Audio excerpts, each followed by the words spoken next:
साबिक वज़ीर-ए-आज़म इमरान खान के बगैर काम नहीं चलेगा। पाकिस्तान तहरीक इंसाफ से बात करने के अलावा कोई और रास्ता नहीं है। पाकिस्तान पीपल्स पार्टी ने और मुस्लिम लीग नून ने एक मरतबा फिर पाकिस्तान तहरीक इंसाफ को दावत दी है कि वो आएँ और मुज़ाकरात करें और मुल्की मसाइल के हल के लिए आगे बढ़ें। अब मामला ये है कि इमरान खान के बगैर गुजारा क्यों नहीं हो रहा। ये बात सबको समझ आ गई है कि आने वाले दिनों में जिस किस्म के फैसले इस हुकूमत को करने पड़ेंगे वो फैसले इंतहाई गैर मकबूल हैं और वो फैसले अवाम के अंदर मज़ीद नफरत को जन्म देंगे। और वो फैसले करने के बाद कोई भी सियासी पार्टी जो पहले ही बहुत बुरी तरह तबाह है वो मज़ीद तबाही के गड्ढे में चली जाएगी। अवाम उनको कभी एक्सेप्ट नहीं करेंगे। ऐसी सूरत में उनके पास दूसरा कोई रास्ता नहीं है कि वो सियासी इस्तेहकाम किसी तरह पैदा कर लें।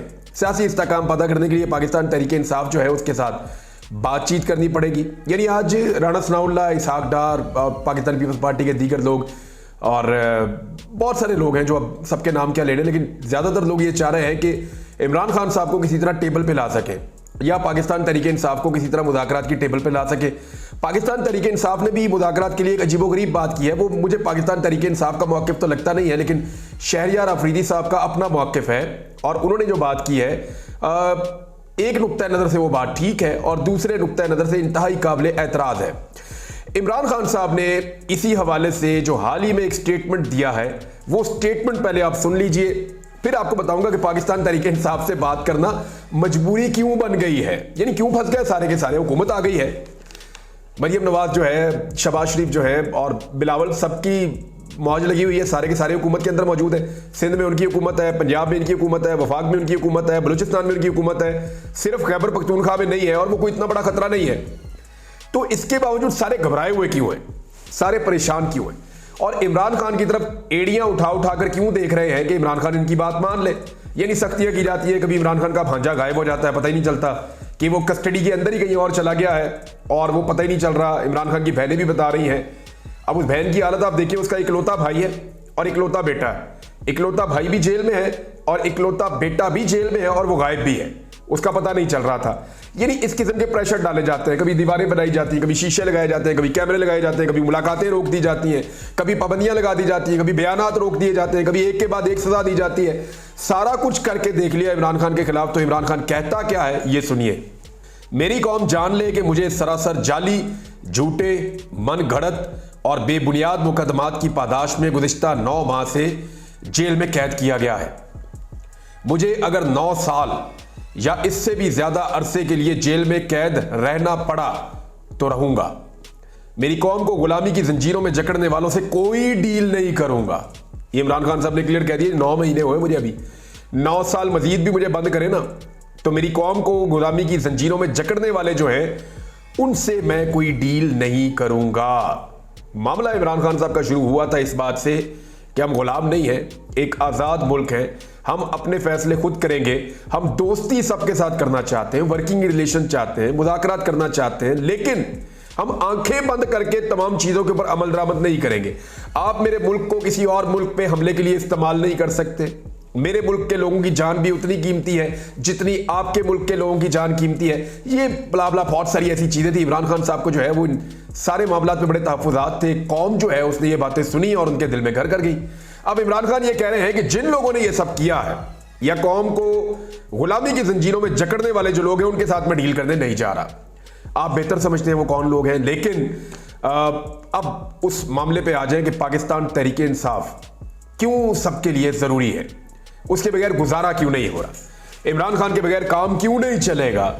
इसकी जो सबसे बड़ी वजह है वो ये है कि अभी कुछ फैसले ऐसे होने हैं जिन्होंने मौजूदा हुकूमत की मकबूलियत के ऊपर हथौड़ा चला देना है। महंगाई का एक बहुत बड़ा बोझ है जो अवाम के ऊपर मुंतकिल हो चुका है ऑलरेडी पिछले 2 सालों में और मजीद मुंतकिल होने जा रहा है। तेल की कीमतें, बिजली की कीमतें और गैस की कीमतें किसी सूरत कम नहीं हो सकती, बल्कि ये बढ़ती जाएंगी। IMF का जो नया मुआहिदा है वो नए टैक्सेस का नफाज चाहता है और हुकूमत ये कह चुकी है कि अवाम के ऊपर टैक्सेस लगेंगे, खवास के ऊपर नहीं। ताकतवर बड़े लोग, अमीर लोग, उनके ऊपर नहीं, अवाम के ऊपर टैक्सेस लगेंगे, अवाम के ऊपर मजीद बोझ पड़ेगा। तरक्याती कामों में कटौती होगी जब आपके पास पैसे ही नहीं है। आप अपनी तनख्वाहें देने के लिए पैसे उधार ले रहे हैं, आप जो टैक्स इकट्ठा करते हैं वो इस काबिल नहीं है कि आप अपना कर्जा उतार पाए, अपनी तनख्वाहें दे सके। बल्कि जो आपने कर्जा लिया हुआ है उसका जो सूद अदा करना होता है, ये पहली मर्तबा ऐसा हो रहा है पाकिस्तान की तारीख में कि सूद अदा करने के लिए भी कर्जा लेना पड़ रहा है। इससे पहले ये नहीं हुआ था। हालात बहुत पतले हो गए। ऐसी सूरत में तरक्कियाती मंसूबे नए कैसे आ सकते हैं? देखिए, अवाम का दिल बहलाने के लिए फिर आपको रंग बिरंगे यूनिफॉर्म ही पहनने पड़ेंगे ना। कभी आप पुलिस का पहन लें, कभी एलीट का पहन लें, कभी डॉक्टर बन जाए, कभी इंजीनियर बन जाए, कभी वकील बन जाए। आप ऐसे उल्टे सीधे काम ही कर सकते हैं। जब आपके पास पब्लिक को देने के लिए प्रैक्टिकली कुछ नहीं है तो फिर आप वाईफाई दे सकते हैं। यदि वाईफाई एक ऐसी चीज है, बहुत महंगा तो नहीं है, 5,000 में वाईफाई आता है। तो अगर हुकूमत जो है वो पूरे शहर में भी वाईफाई देना चाहे, दुनिया भर में वाईफाई बहुत सारे मुल्कों में फ्री हो गए हैं। और पाकिस्तान में अभी भी एक आधे शहर में ये क्लेम किया जा रहा है कि चंद जगहों पे दिया जा रहा है, और उसकी भी क्वालिटी जाके आप देख लीजिएगा। मामला ये है कि भाई छोटी छोटी चीजें करनी पड़ती हैं, बहुत छोटी छोटी चीजें। सस्ती शोहरत के अजीबोगरीब तरीके अडॉप्ट करने पड़ते हैं, शोबदाबाजियां करना पड़ती हैं जब आपके पास पैसा ही नहीं है और आप अवामी फलाह के ऊपर पैसा खर्च ही नहीं कर सकते, तो तरक्याती कामों में कटौती होगी। आलमी सतह पर कंप्रोमाइजेस एक बड़ा अहम इशू है, क्योंकि पाकिस्तान में हुकूमत की तब्दीली के बाद शहबाज शरीफ ने कहा था कि क्या जरूरत थी अमेरिका को एब्सोल्युटली नॉट कहने की। इमरान खान ने किस मामले पर एब्सोल्युटली नॉट कहा था, ये मैं आपको याद दिलाऊं। सवाल किया गया था कि क्या आप अमेरिका को अड्डे देंगे, फैसिलिटेट करेंगे, तो इमरान खान ने कहा एब्सोल्युटली नॉट। तो शहबाज शरीफ ने कहा कि क्या जरूरत थी एब्सोल्युटली नॉट कहने की। यानी शहबाज शरीफ साहब ने अपने इस जुमले में अपनी नीम रजामंदी जाहिर कर दी थी। अब पाकिस्तान तहरीक इंसाफ ने एक नया मुतालबा किया है। कुछ खबरें आने के बाद पाकिस्तान तहरीक इंसाफ ने जो मुतालबा किया वो मैं आपको बता देता हूं। पाकिस्तान तहरीक इंसाफ ने कठपुतली जाली वजीर आजम से फौरी तौर पर मामले की हकीकत कौम के सामने रखने का मुतालबा कर दिया। मामला क्या है कि पाकिस्तान की जानिब से अमेरिका को 2 अड्डों की फराहमी की मुबैना इतलाआत।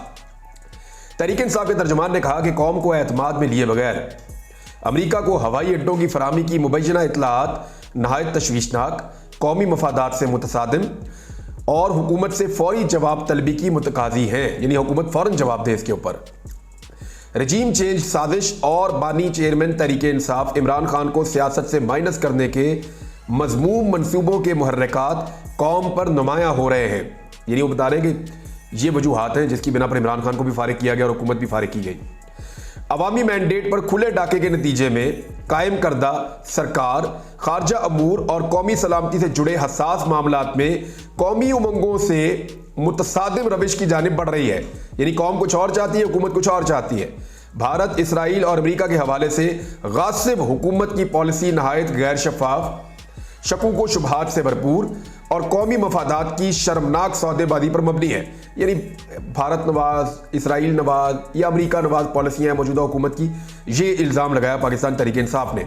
इसराइल खुफिया वफूद भिजवाने और मजलूम फलस्तीनियों की मुजरिमाना नस्लकुशी पर खुद पर खामोशी तारी करने वाली मुजरिम सरकार कश्मीरियों से बेवफाई करके भारत से तिजारत खोलने के लिए भी बेचैन और बेकरार है। गासिब हुकूमत का कठपुतली वजीर खारजा खामोशी से भारत और इसराइल पर पाकिस्तान के उसूली मौक़िफ़ की जड़ें खोदने में मसरूफ़ है। गासिब सरकार खुसूसन अमेरिका को अड्डों की फराहमी के हवाले से हक़ाइक़ कौम के सामने रखे और इन इतलात में कितनी सदाकत है, अमेरिका को फराहम की जाने वाली इस नई सहूलत के असबाब और मुहर्रिकात क्या हैं और इस बाब में तय पाने वाले समझौते की नौइयत क्या है।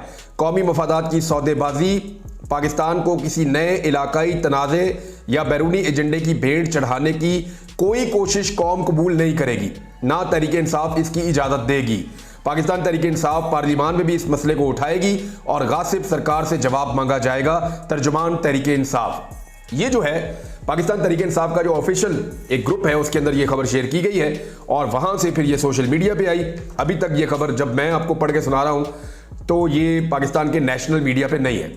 इसमें मुतालबा ये है कि पाकिस्तान, इसराइल, भारत और अमेरिका के बारे में अपनी पॉलिसी को वादे करे और अमेरिका को मुबैना तौर पे जो 2 हवाई अड्डे देने के हवाले से इतलात मौजूद हैं उस पर हुकूमत क्लैरिटी के साथ सामने आए और बताए कि क्या अमेरिका को अड्डे दिए गए हैं या नहीं दिए गए, और अगर नहीं दिए गए तो क्या देने का इरादा है या नहीं। इस तरह की चीज़ें जो हैं वो वादे होनी चाहिए। अगर ये चीज़ें पार्लियामेंट में जाएंगी, वहाँ पर बहस होगी तो फिर क्लैरिटी के साथ पता चलेगा कि असल में मामला है क्या।